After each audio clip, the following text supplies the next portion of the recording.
এরপর 1.5 টেবিল স্পুনের মতো মরিচের গুঁড়ো। মরিচের গুঁড়ো দেওয়ার পর এরপর দিয়ে নেবে হলুদের গুঁড়ো। হলুদের গুঁড়ো দিয়ে দিল 1/2 টেবিল স্পুনের মতো। এরপর 1/2 টেবিল স্পুন ধনিয়া গুঁড়ো। এরপর এগুলোকে আবার ভালোভাবে মিক্স করে নিতে হবে।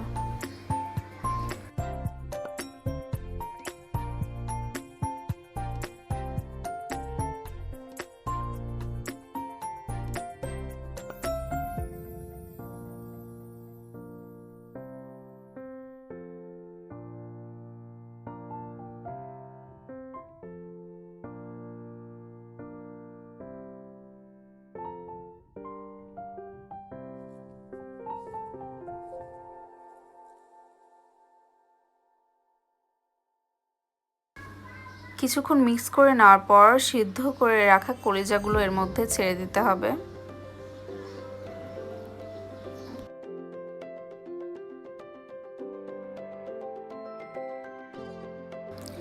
এরপর এগুলোকে ভালোভাবে মশলার সাথে কষিয়ে নিতে হবে। এটা যত ভালোভাবে কষিয়ে রান্না করা যাবে খেতে কিন্তু ততই মজা লাগবে।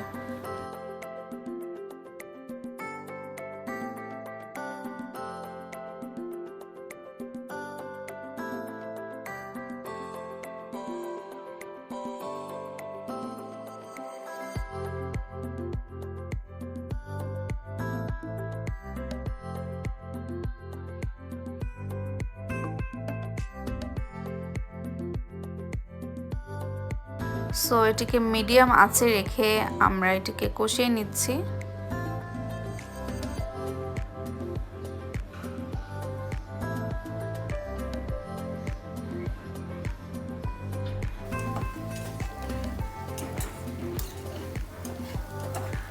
আমরা কিন্তু এখনো কষাচ্ছি, কোনো পানি অ্যাড করিনি এখনো পর্যন্ত।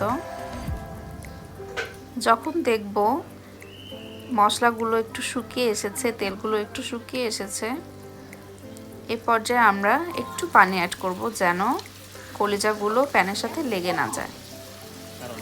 তারপর আবার এগুলোকে ভালো মতো কষিয়ে নেব।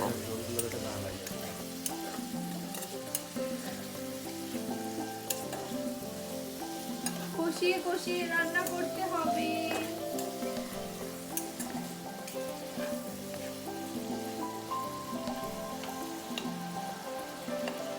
আমি তো এই ভিডিওতে নিজেই কমেন্ট করব।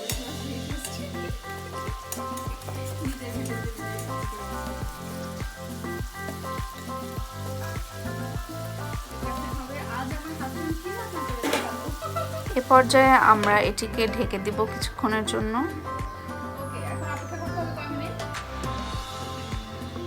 আমরা 2-3 মিনিটের মতো এটিকে ঢেকে রাখবো, তবে খেয়াল রাখতে হবে যেন লেগে না যায়। এরপর ঢাকনাটি সরিয়ে আমরা এর মধ্যে দিয়ে দিলাম কেটে রাখা আলু এবং কয়েকটি কাঁচামরিচ।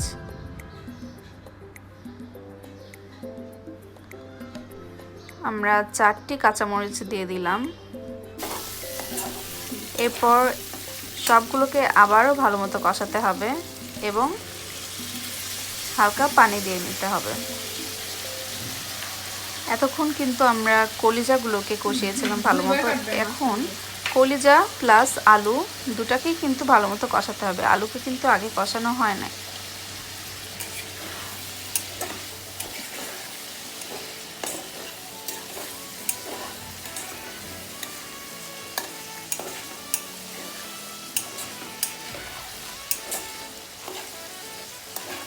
এরপরে তো এখন যে পানি দিয়ে ঢেকে দিবেন, তাই না?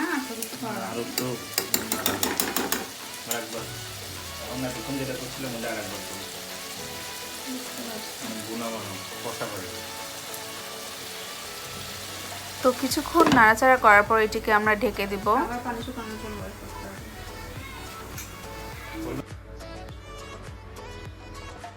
2 মিনিট পর ঢাকনাটা সরিয়ে নেব এবং এটিকে আবারও ভালোভাবে নেড়ে দেব।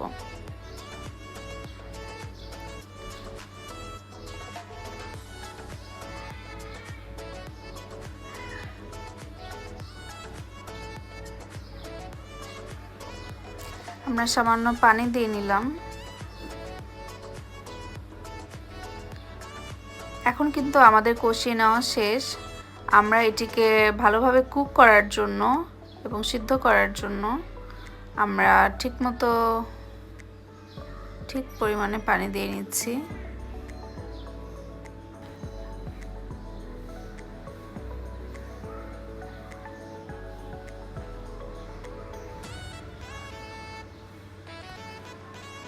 আমরা প্রায় 2 কাপের মতো পানি দিয়ে দিলাম।